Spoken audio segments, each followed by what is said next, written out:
We want to start promptly to ensure that we're able to manage the time and then have sufficient time to trash out what is meant to be trashed out on this next session. I so much believe that our panelists are well ready to kickstart the session. And without further ado, I will be calling on the distinguished personality that is going to take on moderating this session, who is very much with us today, Mr. Inye Kemabonta. Mr. Inye Kemabonta is the CEO Techlaw Development Services, and is also a board member of AfICTA and the national coordinator of AfICTA in Nigeria. So I welcome Mr. Inye Kemabonta to this panel session. You're welcome, sir. Thank you very much. And can you hear me? A bit of a sound check. A bit of a sound check. Can anybody hear me? Yes. Yes, sir, we can hear you. We can see you. Okay, thank you. I'm happy to join at this time. I didn't quite hear the preceding introductions by Kayode, but I had the last, so I was introduced. But I assume my colleagues, my panelists are here. I can see Professor Nwakanma. I can also see Wunmi Hassan. But how about Gbenga Sesan? Are you in the room? I can see Gbenga. Yes, sir. Oh, fantastic. Everybody is here. Fantastic. So we'll have an hour, 15 minutes or thereabouts to drill down and drill deep into the topic, hopefully. So good afternoon, or good morning, actually. It's still morning in my part of the world. Good morning, ladies and gentlemen, and distinguished board members of AfICTA, and anyone else who's joined this interesting summit. I would not waste time with any preview or introductions about the topic myself. I'll let the excellent professionals themselves to educate us. But my approach will be to begin with the rudimentary parts. And then the ground rules for me will be one, don't stay on a point for a long time. I'd be happy if you can do 2 minutes or even less at each point you want to make. That's number one. By the way, I use the term ground rules. I actually would have said agreements of love and respect instead of ground rules. I don't set rules, but I love respect. The second will be second agreement of love and respect would be to feel free to not just to jump in really in that sense, but to add to a point a previous panelist had made. Make it conversational. You can indicate by simply saying, can I add to this? Because I'm using a system that won't be able to see all the hands if you raise them. So feel free to also talk a bit. Just draw my attention and say, can I add to that? So make it conversational. Let's not make it very stuck up. So those are the two main things. The third one will be to never attack a point in a negative point of view. Express an alternate view, but please don't attack a point. Because everyone is correct in a sense, because note, I will let my panelists introduce themselves in 30 seconds each, starting with Gbenga. And please let me also use first names, if you don't mind. I definitely don't mind, sir. Fantastic. I know you. Good. My name is Gbenga Sesan. I work with Paradigm Initiative. We are a regional, that is Pan-African non-profit that works in digital policy on the continent of Africa. Thank you. It's great to be here. For my sake, could you turn up your volume slightly? My system is not as good as yours. Done. Thank you. Great, I appreciate that. Okay, so would Nnenna go next? Thank you, Inye. Can you please all hear me? A bit, I can hear you, but not very clear for me. Great. Inye, My name is Nnenna Nwakanma. I come from the internet. And please, could you kindly remove the professor title in front of my name? I'm not a professor and I do not use titles. My name is Nnenna. I come from the internet. Period. Thank you. Nnenna Internet is fine, right? Just Fantastic. Nnenna Take is out the fine. front if you can. Okay, great. Thank you. Nnenna has an internet background or origin. That's fine. I like that introduction. So let's hear Wunmi. Good morning, everybody from all over the world. My name is Wunmi Hassan. I think I would like to adopt Nnenna's. I'm Wunmi Hassan. Thank you for having me. Okay, great. So since you're the last to speak, be the first to intervene. I would like that all of those on the call shouldn't be assumed to know everything about digital governance and any ancillary comment about policy harmonization. Those two concepts I like us to break down for a start. And I'm asking that Wunmi go first, keep it short, simple, but straight. And all panelists will give their perspectives on that, on those two terms, and then we'll proceed from there. Just give us a context. What is it really when we say digital governance? And then why does policy harmonization come in? Wunmi? After Wunmi, Gbenga. After Gbenga, then Nnenna. Okay, thank you so much. I think going by what we just heard from the last webinar, it's obvious that the issues around digital governance, it's a whole broad thing. And from country to country, we seem not to be able to define what exactly this means to us, like one of those speakers said. But if you ask me, I will tell you that digital governance is being able to understand your local governance nature and be able to appropriately situate what digital context you want to run. And because linking it up to policy, it is obvious that we do not have, we have a conversation around policies all over Nigeria, all over different countries in Africa.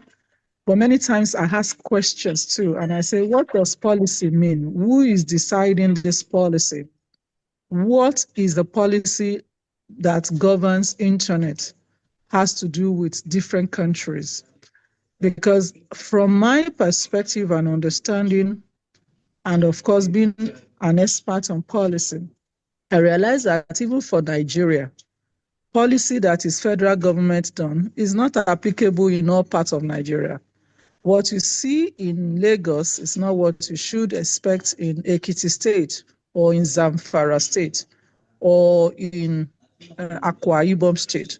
So the question around discussing policy or digital governance, for me, I would want to localize it. And until we begin to localize it, we will not get the result. So in context, I would like to put digital governance as the governing of how we manage digital entities, digital personalities. I was excited to hear the last plan webinar, somebody mentioning capacity and capability. They are completely different things. And unfortunately, we assume they are, because what we need to have. You have just a few seconds left on that matter. Yes, I'm rounding it Go up ahead. for you. Great, thank you.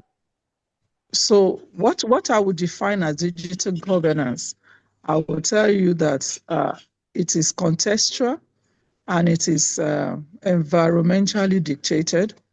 But we need to have what exactly is a global digital governance structure? What is a policy that is governing us at the global level? And how do we break it down to our local level? Thank you. Fantastic, fantastic. Those last 3 points are quite clear to me. Gbenga, in intervening, if you will,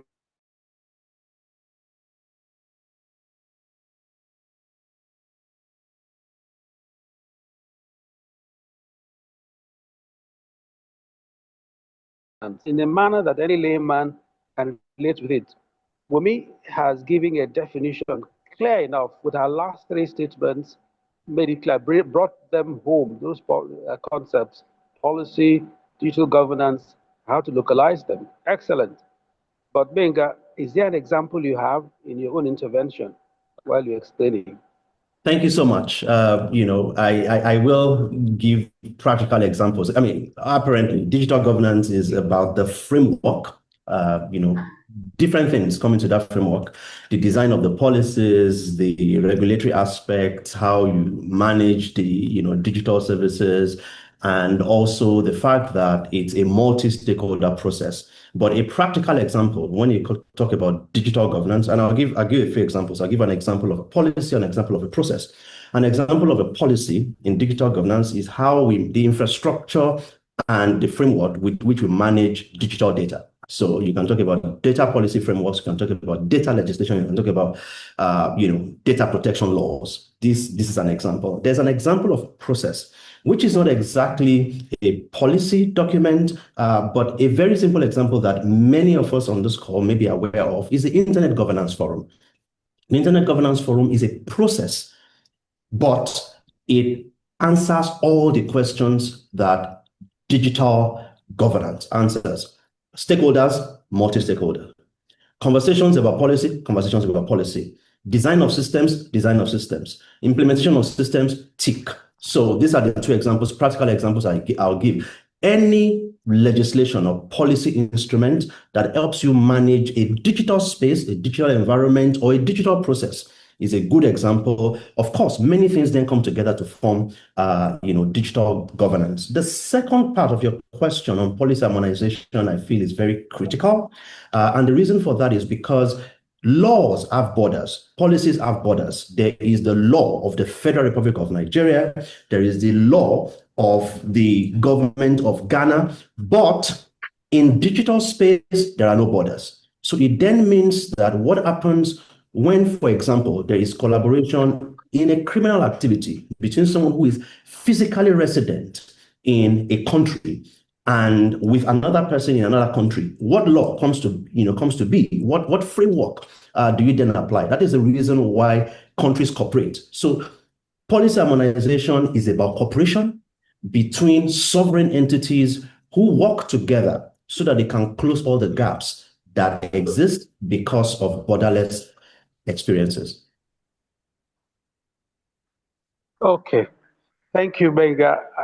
Unfortunately, the network threw me out. I didn't hear those examples I was yearning for. But I think the other colleagues who are on the call would have heard you. I hope you can send me a text later to explain. I want us to move on rather than indulge me and by repeating the point. Let's move on to Nnenna. And I think that Nnenna has done enough work really in her special area to be regarded as a prof, not an academic prof, but a prof in her field. Can you hear me? Because network seems to be wobbly. Nnenna, We hear you okay. you can hear me clearly. Yes, So sir. take your turn, ma'am.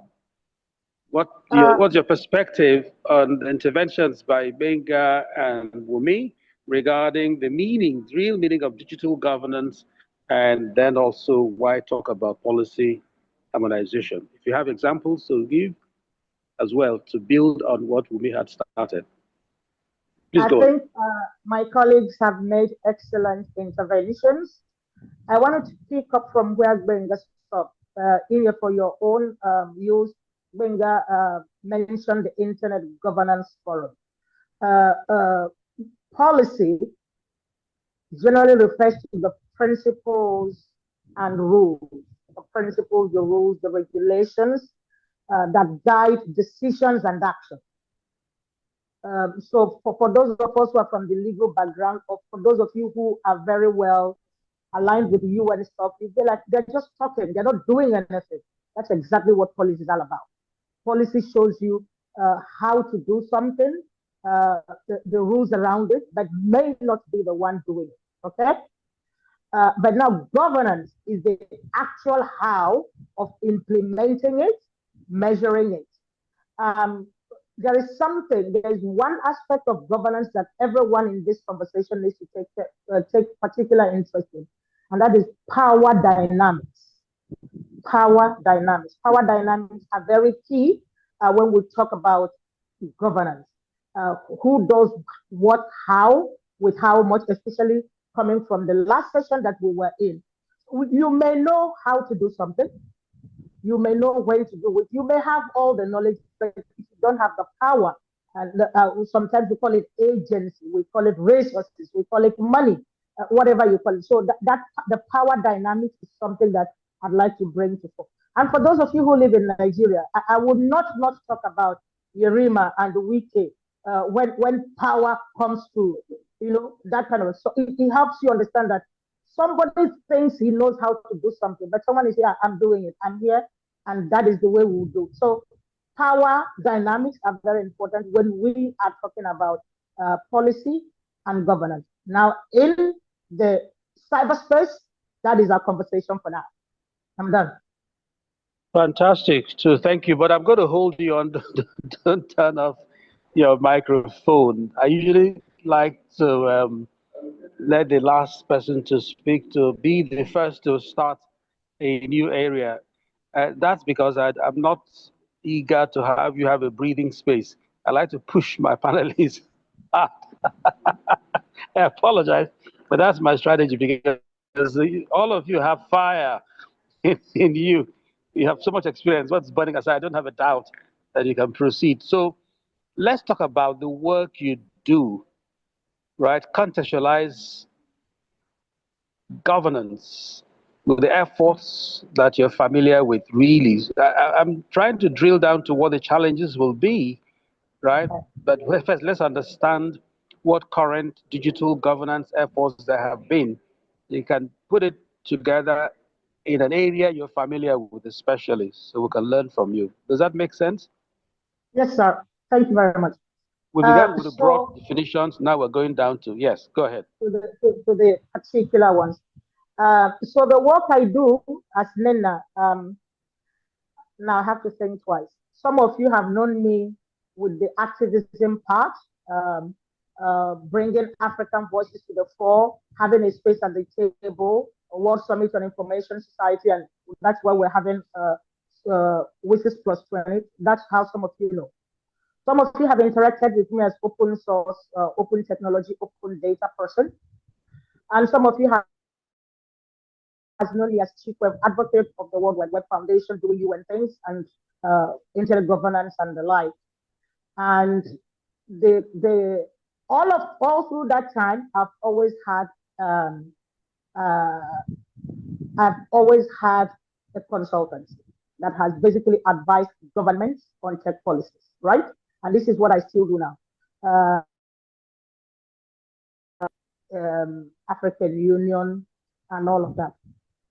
So it's important you understand that I may not be with some of the people I work with, because that is also how policy work. I'm part policy, part tech, part activist, but also part diplomacy. So please indulge me that I may not be able to say everything the way you would want it. But I'm happy to do one-on-one for those of you who have the money to pay for my my consultancy. Now, having said that, in Africa, because I believe that's where we are, our policy home is Addis Ababa, is the African Union in terms of technology policy. And it is very important that AU has changed over time. So I'm going to say one or two things. The first is that what we used to know as NEPAD, is now Order NEPA, the AU Development Agency. Many people seem to have missed that slight thing that it has moved, not just as a pure African development agency, right? That is something we need to take into consideration. So we have the AU Commission, and within the AU Commission is the information and technology part. Those are the people who bear the policies across Africa. So someone had mentioned the Malabo Convention. We worked on it from a distance, actually. Other NEPAD is in South Africa, please. We do have other African policy instances that bear upon digital policies in Africa. One of this is the Smart Africa Alliance. Smart Africa Alliance is based in Kigali, Rwanda, and they're actually doing the Transform Africa Summit as we speak in Guinea, in Conakry, Guinea. Now, these are tech spaces. I have worked in data. So let me say one other thing. The cybercrime, cyberspace, cybersecurity is where most of our rules and regulations and energy seem to be put in. And if you were in the last session, you would have noticed that. But cybersecurity alone cannot do it.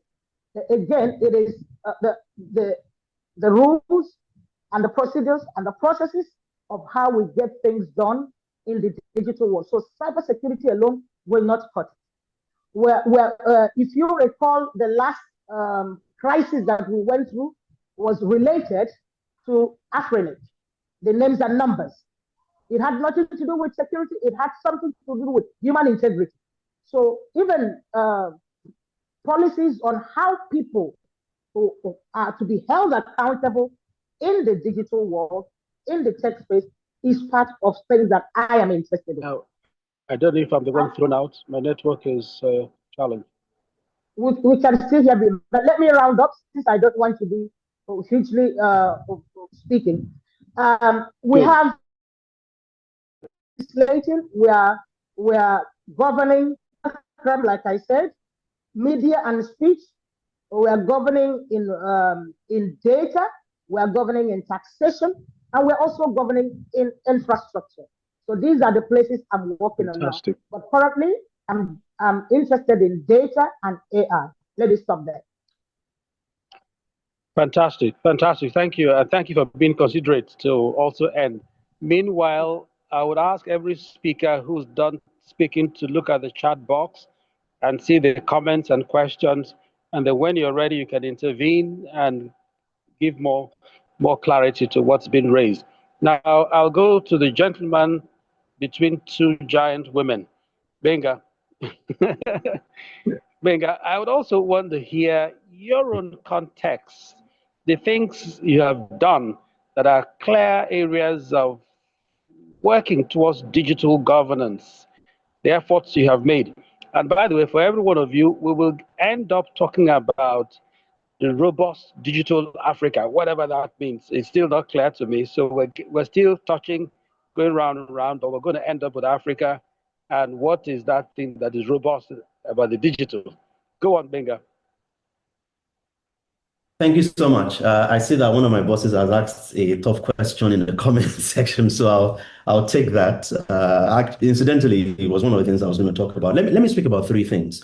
I'll speak about, first of all, citizen participation, because I know that when we talk about governance, the word governance doesn't translate too well in many African languages. I'm Yoruba. When you translate governance, it almost translates to mean what emperors do, Ijoba.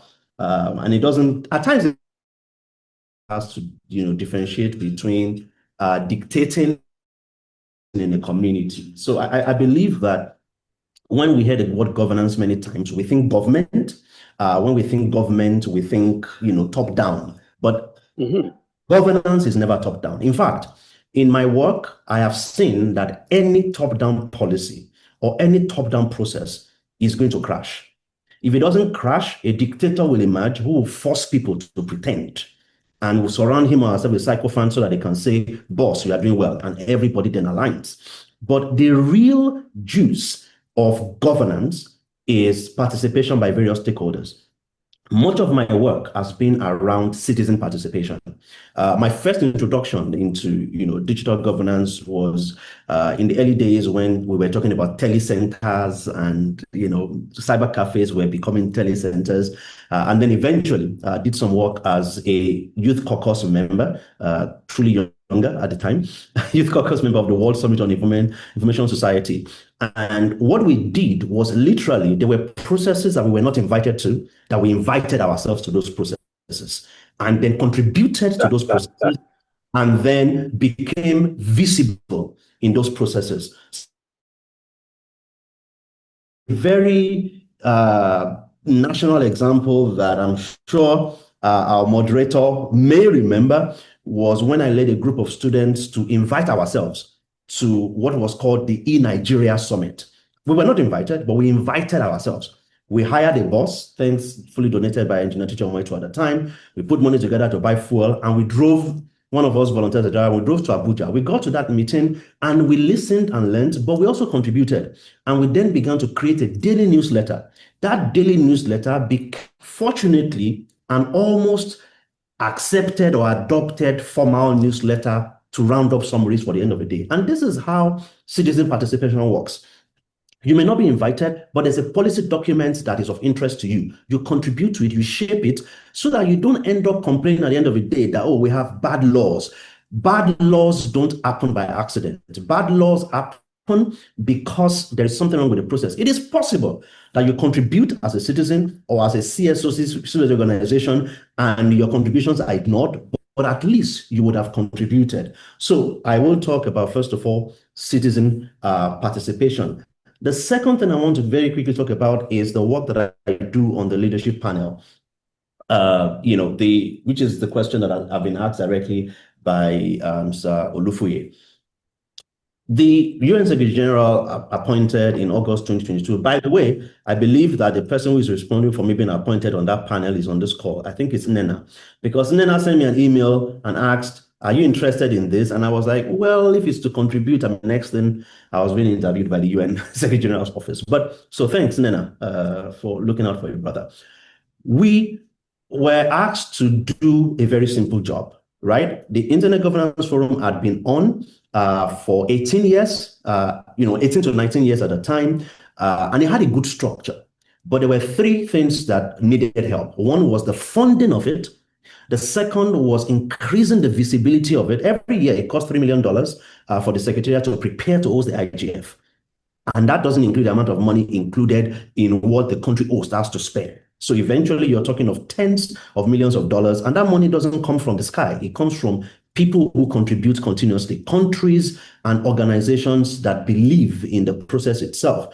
The third thing we were supposed to do was also to mobilize stakeholders to have conversations and make this not be top down. It is already a flat structure where people come to the equal table of brother and sisterhood, government, civil society, technical community, private sector, and all other stakeholders, the media, the academia, and everyone. And our job was to do that. I can tell you now that we're actually submitting, maybe final report to the UN Secretary General on what has happened over the last 3 years. And the beautiful thing is that we've seen a growth in the income of the IGF. A lot more countries have committed. And in some cases, all it took was to explain the connection between that global process. By NRIs, I mean the national and regional. And what I've seen in this work is that when people come to the table with enlightened self-interest, you want better internet access, so you bring that interest to the table. It drives the partnership better. So I've talked about citizen participation, the leadership panel, and now, okay, there's a third question here for me. How do you think culture influences digital governance in Africa? Now, how can they shape our identity? I'll speak very quickly to that in a minute if Mr. Kemabonta allows me. 30 seconds though. In 30 seconds, okay? Culture has influenced in two ways. Number one, there's inferiority complex. Africans are too quick to assume that West is best. No. Context is best. The second way that culture has shaped and influenced is that best practices are best when you compare similar countries. You cannot import what is happening in Brazil or India and bring it to Ghana. It will not work.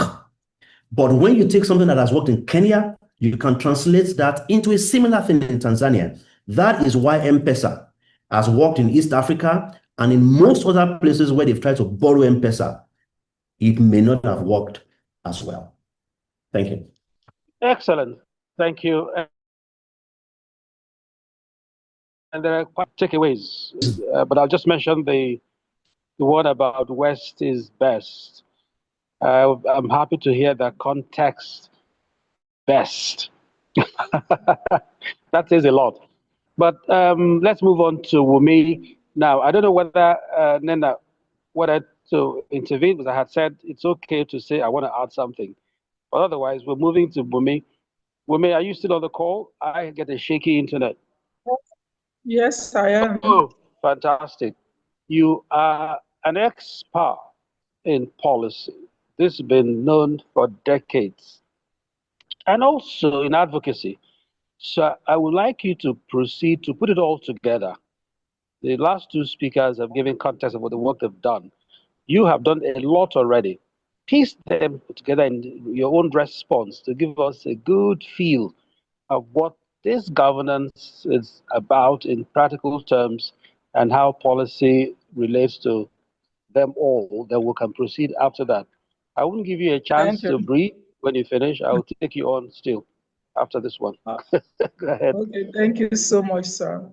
I'm going to take it from what Gbenga just ended with, and from the examples of the policies I had worked on.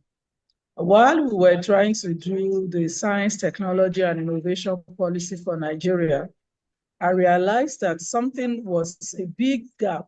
And like what Gbenga said, all the ministers I was going to work with wanted us to pull something from Finland, from UK, from Malaysia, and just adapt it, because to them, that looks like a climb that Nigeria looked like. And I had to say, no, that's not the way to go about it. We need to engage the different stakeholders. Mm-hmm. And one of the very big problems we had, and I'm going to say to you, is from the academia. It was a very big bottleneck. The NUC were very resistant. Everybody was really shouting. So we had to take the route through the Academy of Engineers and the Academy of Science professionals. And then we had to convince them. Because I'm stating this because when we assume that these policies are just done and people should use them, no, it doesn't work that way. So there is the lobbying part of the policy. And I remember when we finished the draft, after all of those people have agreed with us, the Minister of Education was not agreeing with what we're talking about. And that becomes a big issue, because when you're talking about curriculum and all of those things, and you finish a policy, and the Education Ministry does not even want to see that policy, that becomes a big issue. So the point of lobbying became a big issue. And I remember talking to the Director General I was working with. I said, sir, you are the host of this policy. Oh, they said, no, they should be the last people to rubber stamp it. I said, people to hear about what we want to do. And then, because we need to carry them along, and they are going to, you know, interesting things I've seen in the policy processes in Nigeria is that you can meet somebody who has a political power, and then the person can go and submit a bill to the National Assembly when there is no policy facilitating that bill, unfortunately. And I've seen it a whole lot. And unfortunately, some of our people in the IT sector are the propaganda. I mean, they are the ones that perpetrate these attitudes. I've been to a meeting and I'm wondering, where is the policy that we are defending this bill on? And there was no policy at all. So the policy process must be honored. We need to come up with the agenda setting. What exactly do we want to achieve? And that must come from stakeholders. That must come from the way Gbenga described the way the youth came to the Nigeria. Maybe Gbenga, you should be aware that now we are even at the digital Nigeria, which is the new Nigeria. I remember sharing this female side event with somebody shocked. Oh, you mean digital Nigeria is going on and we are not aware? So the problem of awareness creation to the main people who are supposed to be contributors to this policy process is very, very key. I must tell you that in that process of that policy, when we got to the FEC for the presidency to approve it, we saw how some people came together and they felt, no, we're not carried along. Presidents must never approve that policy. Again, it goes beyond writing the blueprints. The content is fantastic and all of that. We need to understand that process. We need to bring everybody that needs to be there. You know, every time, the last webinar section that we were just listening, I was just smiling when everybody was saying, I just met with somebody in the education and I was showing them what we have done, how we have produced a solar vehicle in my organization. And they told me, no, they want diasporans to come in and be teaching lecturers. And I said, which diaspora? Tell me which of the diaspora will understand the problem that is local and be able to teach the lecturer that should know. So we have multifaceted issues around policy processes. We need to begin to do advocacy. If there is a process of a strategy in a policy that needs to be engaging educational institutions, we need advocates to take those in the educational institution to task and discuss what exactly is their role in that policy. And to wrap it up, very recently, the Ministry of Education did a policy on ICT for education. I think I saw Professor Nike Oshofiso earlier. I don't know if she's still here. Prof was part of that process, maybe the consultant. But I just came in at the last validation day, like Gbenga said, almost like gates crashing. One of them just mentioned it and I said, I'm coming. And I realized that almost every point in that policy is not even making any meaning to anybody in the industry. And that's the problem. So the industry players, the ecosystem must be harnessed in this policy process. We must carry them along. You know, all of what we do in the ICANN, in a different governance structure, how do we bring it down to the local level? When we run IGF in Nigeria, for instance, who are the participants in IGF? They are the same set of people that are there at the global level, that are there at the international level, and they will be the ones to gather in the local level. So how do you get that to reach out to the locals and to understand it? I really think it is time for us to begin to consider who we call the CBOs, the community-based organizations. We need to bring them on board. We need to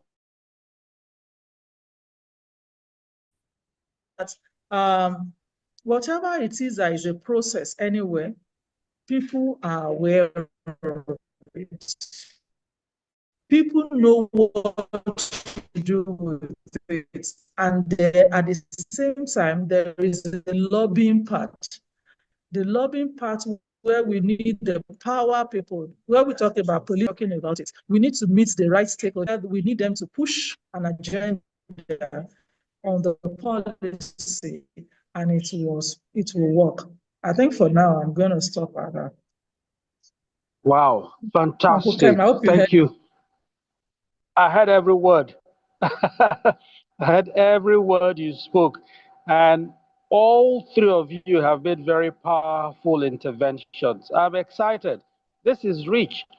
But however, I want you all to please look at the chat box again. There are even more interesting questions and suggestions coming up. And I do hope this has been recorded for future transmission and popularization. The content is rich to me, and what excites me really is the interest shown by those who are in attendance. All right, so, but I'm not going to let you go, Wunmi. I promise that I'll still tag on along. I would like to say that you have hinted at quite a number of challenges, because that was where I was going to. But I'm not satisfied yet. You've made suggestions, advocacy, lobby, things like that. My own question is, do a little more and talk about how those things can be done. You can have a rehash of the recommendations if you want to go back and point 1, 2, 3 challenges, and then give specific processes that will help who should do what. For instance, not general, we should let's go into institutions or persons or whatever and recommend. So we can tie up these things very clearly. Let it not just be a talk shop. Let it be a full process where we identify the problem, identify those who should solve them, and what they should do. The three levels. What's the problem? Who should solve them? And how should they solve them? If you can, whatever you can. But if you also prefer to go to the chat box and pick questions you think you should want to respond to, you're free. This time, I'm not going to ask you to do to me now. So take your time. We'll have 30 minutes still for the three of you. 10 minutes, well, would serve our purpose. Go ahead. Okay, so can I start with, if I talk about stakeholders engagement? Yes, you can rehash whatever I said before. Go ahead. Okay, sir. So stakeholders engagement across board. And the question is, who should do what? This is the role of the government agencies. Yesterday, here at the Digital Nigeria, we were talking about how do we ensure that we engage female actors or gender-based interested actors in what we talk about in gender issue. And one of the things that came up is database of who is doing what. That's the first thing I think we need to get into doing. Government institution, you know, interesting part for my how many years of working in this sector, I realized that except for maybe someone like Nnenna, who can identify you and say, come and do this. Dr. Jim Olufuye, who can say, oh, Wunmi, this opportunity is here, come and do it. People want to work based on who do I know, who is my friend, who can do things for me and give me a payback. We must change that narrative if these things must work. We must be able to do a database of who is doing what in Nigeria. It's a rocket science thing for us to do. Over years, we can attest to this. Yesterday or few days ago, I can tell you I met so many young people who are telling me we are doing this, we are doing that, and I'm in Maguduguri, I'm in Adamawa, and all of that. So we need a statewide database of who is doing what on digital space in Nigeria, for instance. And I can go to Ghana and all of that. That's on stakeholder. Wunmi, I hear you. Sorry to interrupt you. We need a database. Who should develop it? Who? We need. That's what I'm saying. I said the government institutions.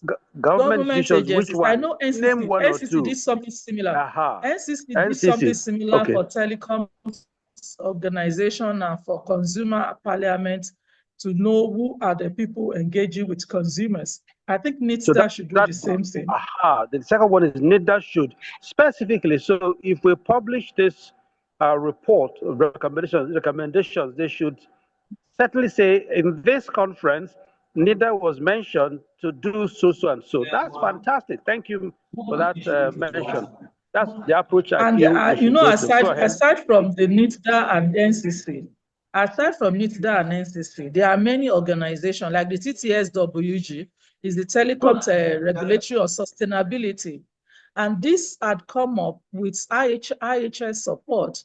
And I know that if we engage them, they have a database of people who are doing things in the telecoms and digital space, and they've had a lot of consultative forum, which I am aware of. And of course, we see in the kind of foundation, we see NERA, we see all of this, even one.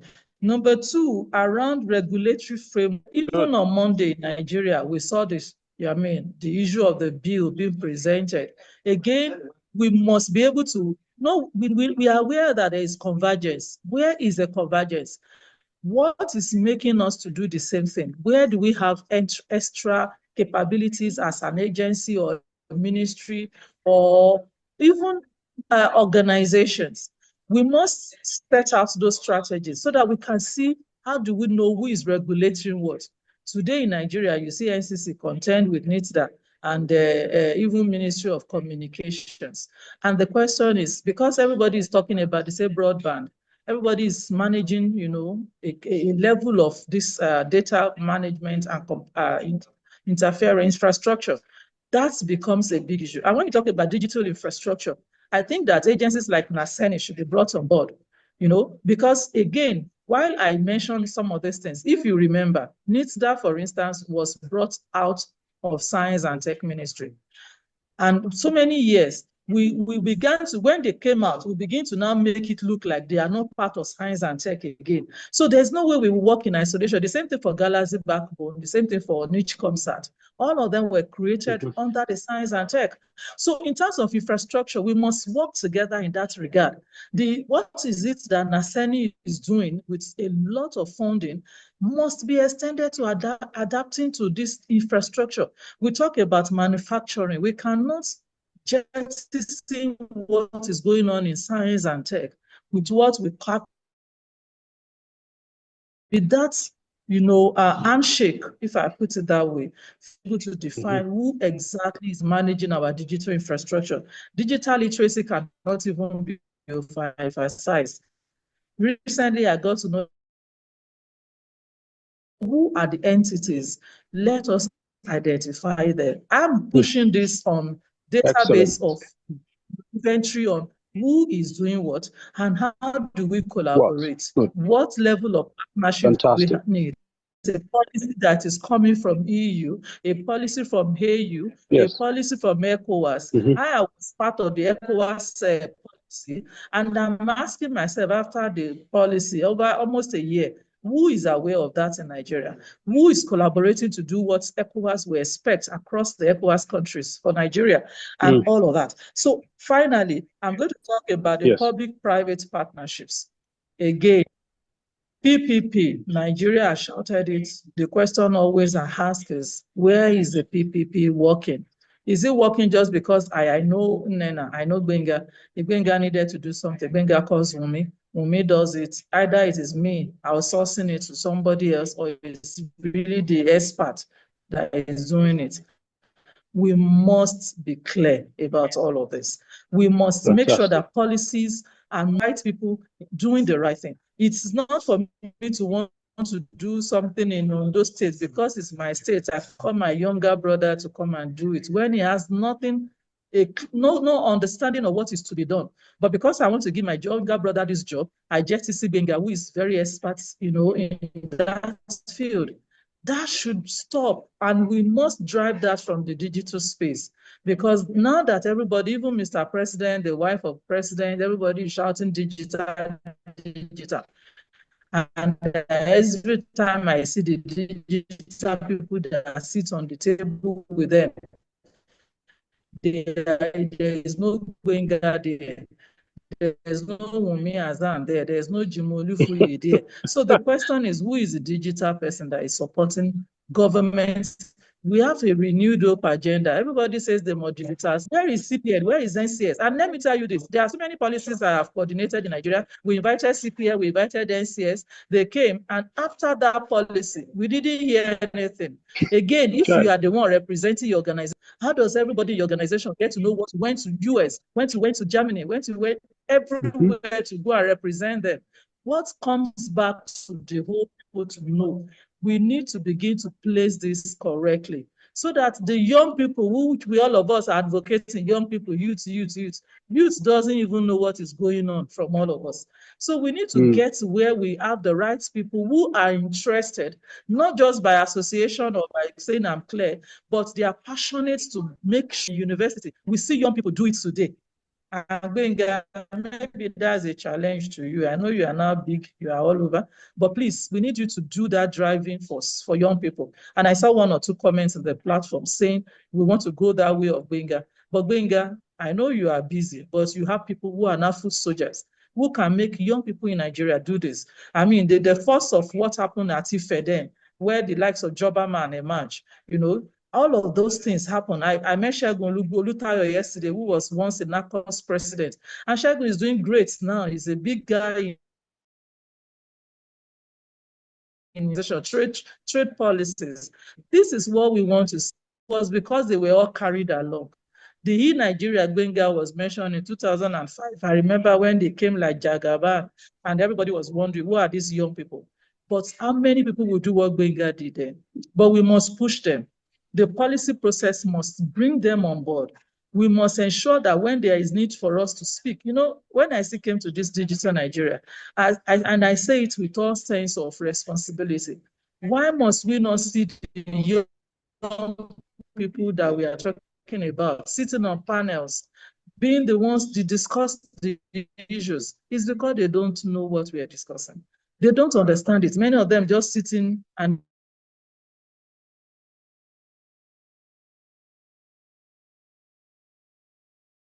to see the same face, the same set of people. We know we can't all move out of the way, but how do we make sure we bring them on board?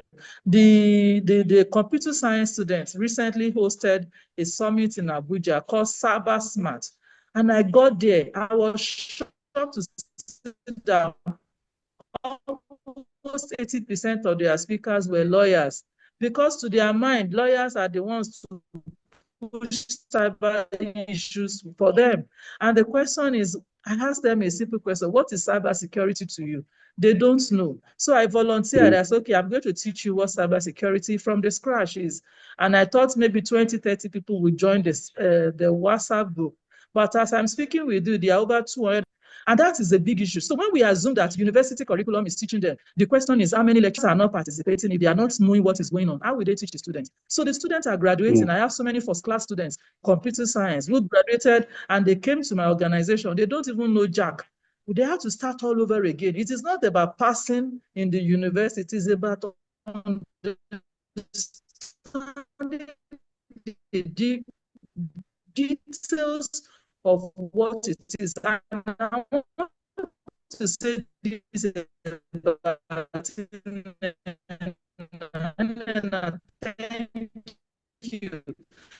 In 2005, Nnenna brought us under the, I think, open source something to Ghana. When I got to Ghana was when I discovered that in that same hall at Kofi Annan's Center of Excellence, children from Ghana from some schools were using one of the software was telling us we can't use. This is a big problem. It was there, I said, so this software is so available to primary school here. How come we don't have it? So functions is so much across the whole country line, especially in Nigeria. We can't continue to assume. Let's go back to those universities. Ask the lecturers, what do you have to teach this course? Do you know what you are going to teach? Then let's start training from there. Let's train the teachers. Don't assume that the teachers are doing this. We're talking about digital literacy training for teachers. I say to people, in iTech, if I want to train teachers,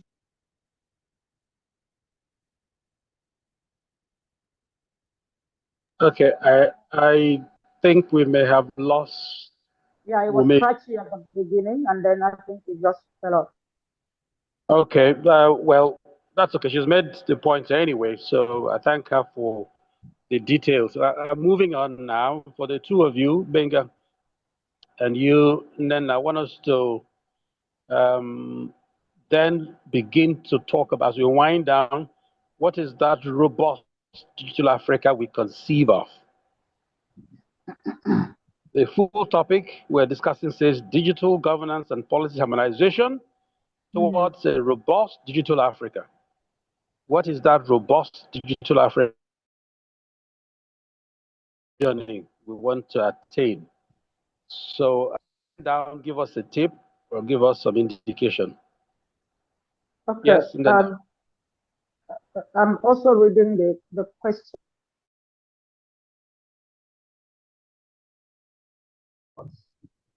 I'll end with the harmonization part because that is what I'm clearly working on now.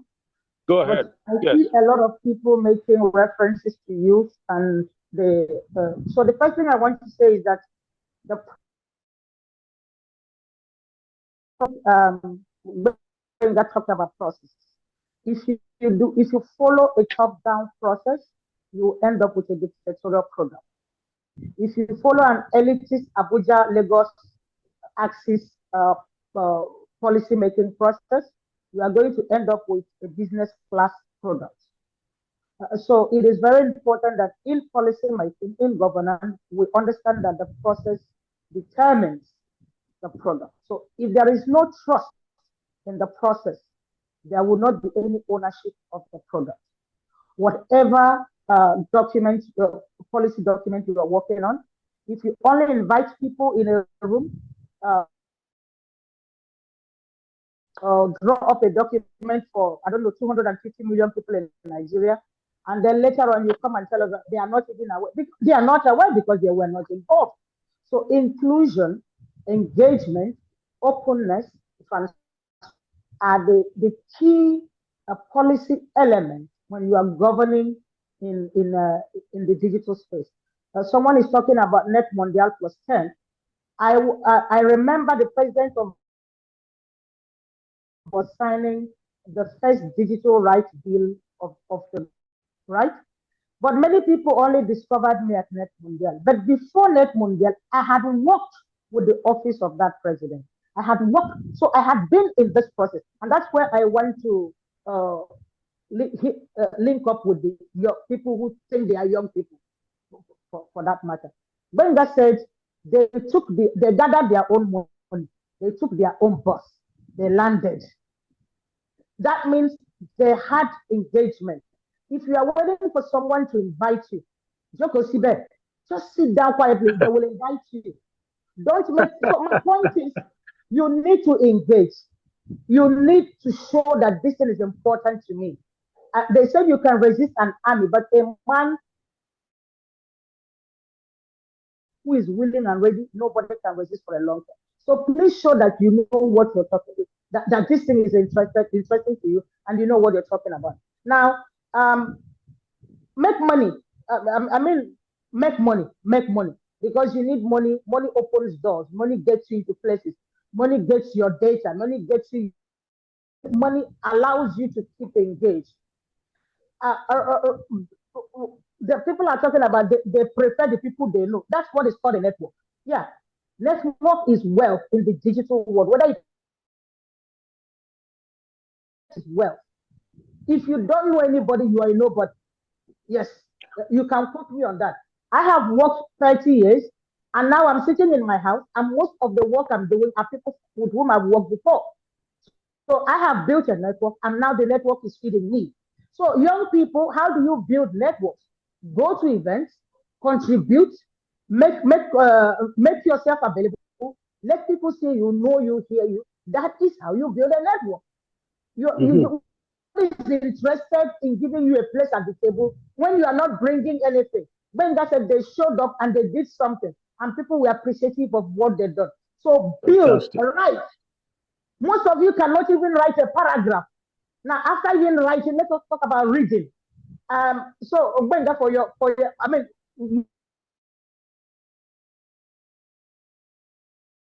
when the amount of reading you have to do within the UN, it's crazy. So if you cannot watch don't come here, because you need to read, you need to synthesize, you need to write. And by the way, Inye, I have gone back to school. I've gone back like 20 years ago. I've gone back to read the AI and law. I've gone back to read public diplomacy. I'm still in school reading you did a PhD 20 years ago, and you are sitting there and say you're a professor. Man, when you did the things you did for your thesis, somebody can do on AI in 15 minutes, free of charge, by the way. Now, let me say something else. I have been contacted by people that shocked me recently, by Vatican, by crazy people from Russia, asking them who are the experts in the intersection of policy, digital, and governance, and your name comes up top. And yeah, we're willing to pay you. So, in other words, I have a track online. So please read, please write, please contribute, bring something, and then you will be welcome. But you are not going to be invited because you are a graduate. There are 8 billion people. And I want to say this to Nigerians. I know that there is tendency for you. I'm listening to all of our speakers. I'm listening to the questions being asked. There's a tendency for you to think that Nigeria is the world. It is not. Nigeria is 250 million. China is like 5 times that, no? 1 point whatever. And then India. So we are in an 8 billion world. And unless you think of yourself as a citizen of the world, you are going to be having problems. I will take that again. The cyberspace is a global space. You cannot be fighting policy wars against NITDA alone. You need to bring in the outer space. You need to bring in the extraterritorial nature of the digital world. I will stop so far with engagement and being valued. Coming to harmonization of policies. Mm-hmm.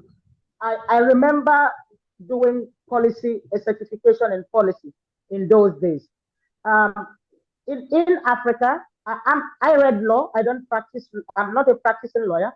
But when I moved from Ivory Coast to Nigeria, I do not understand some of the Anglo-Saxon legal parameters. It's a different thing, right? I'm now working with the African Union on health data governance. I'm currently working on a framework. I'm going to share with you 1 or 2 things that I've seen. The first thing is that most of our policies in Africa, some, not all, are aid-driven, development aid-driven. In other words, our cybersecurity will be sponsored by development aid from XYZ, right? Our infrastructure policy is sponsored by XYZ aid policy. And if you look at the global policy making arena, people in EU, the EU is quick to adopt framework. They work on white paper.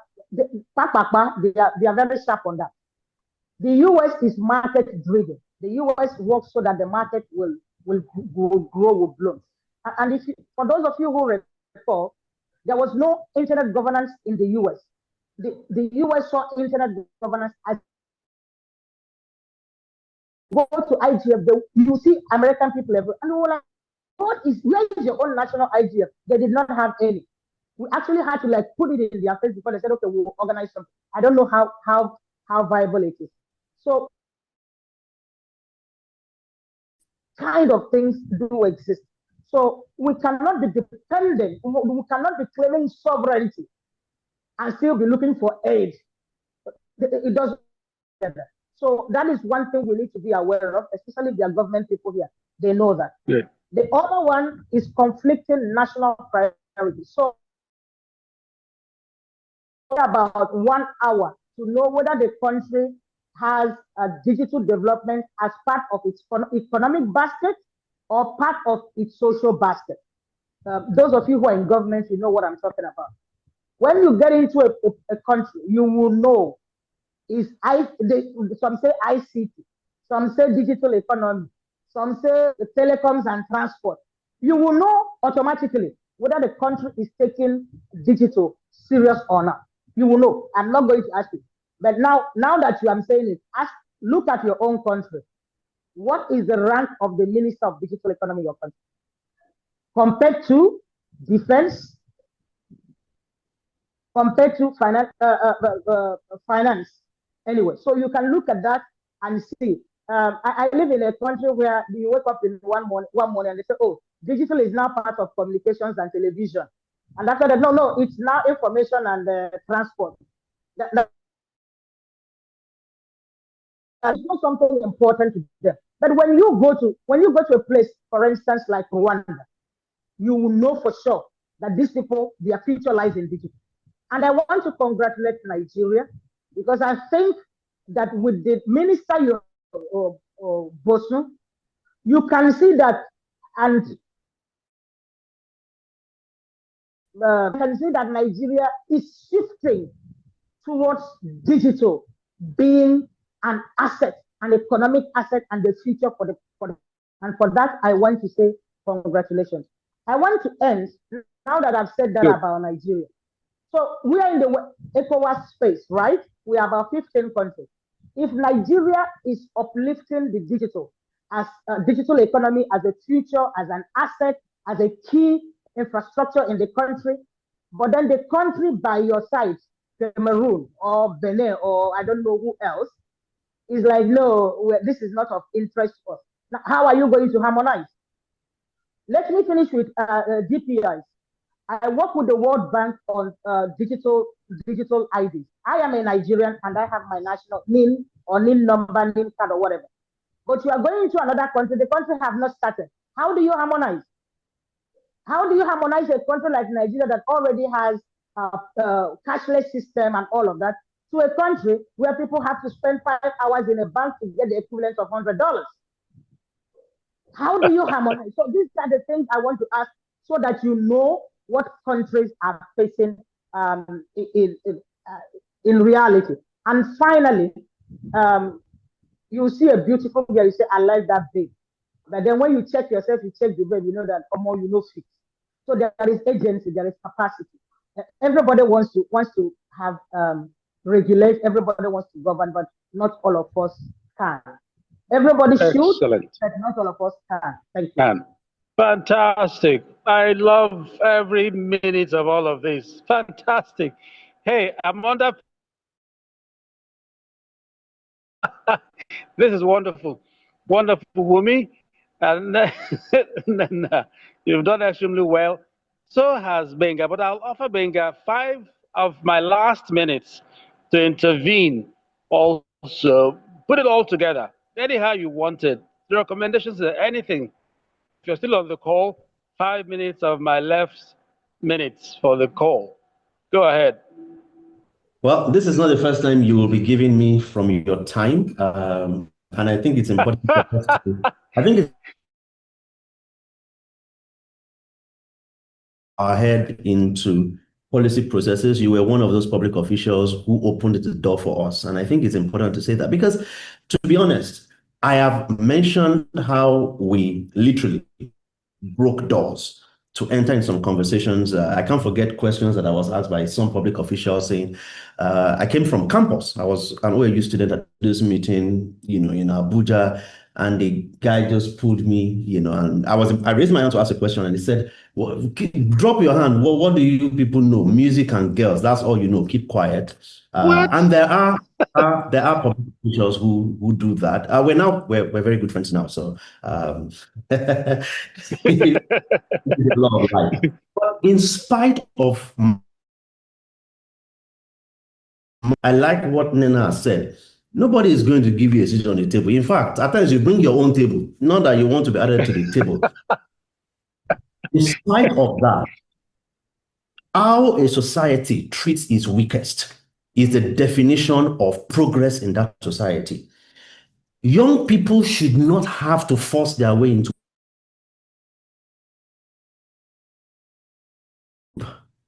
No weak people in society should have to force their way to the table. I will never forget a conversation that happened at one of this, what's it called again? This summit that holds across World Economic Forum in Africa, that held in South Africa at some point. And the head of state, now late, of a certain Southern African country, was talking about how his young people are not interested in technology,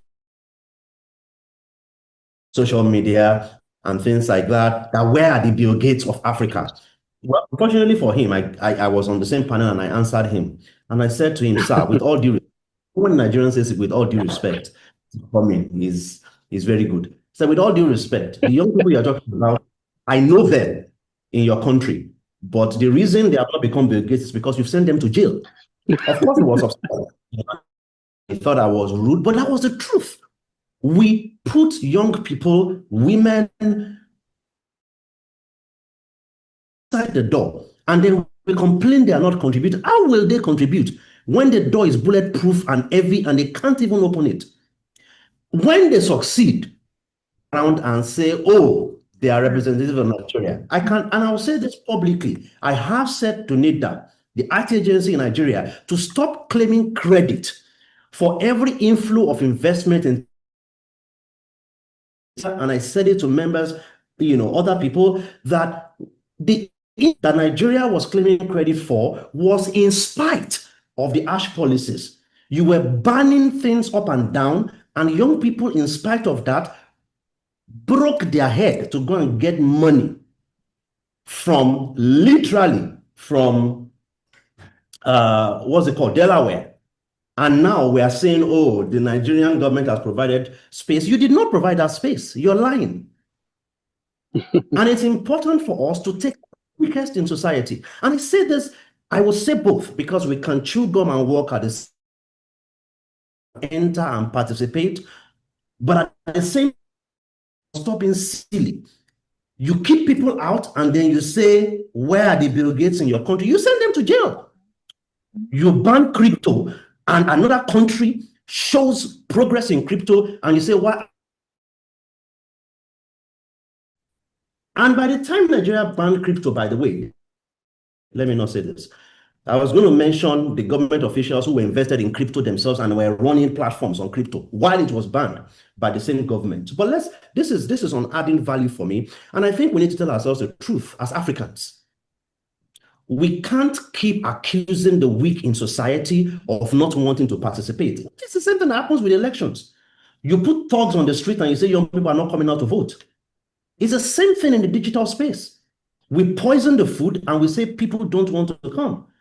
Yes, young people, do everything you can, but please, government, private sector, civil society, for those of you already on the table, it is your job to make sure that the learning curve that you went through, the tough process you went through, is not repeated by any other young people. By the way, that's the only reason we set a paradigm shift in, this call for young people. Let me close on policy harmonization. And my words are quotable. Africa is not ready for policy harmonization. Serious. That may be the last statement, Gbenga. I said this. You yes. used up all my time. Oh, apologies. Anyway, I said that because you know how long it took for us to even agree with you, Gbenga, 100%. So, but I like the statement, Gbenga. Oh, Gbenga, you've used up all my time. But the statement about Africa is not ready for policy harmonization is an excellent point, really, and I thought that should be where we should bring this to a close. Unfortunately, I'm totally out of time, even for a wrap-up. But I apologize to all three of you. Excellent points. And I ask everybody on the call to go through the chat box still, even the panelists themselves. The comments there are very rich. Let's take note. My prayer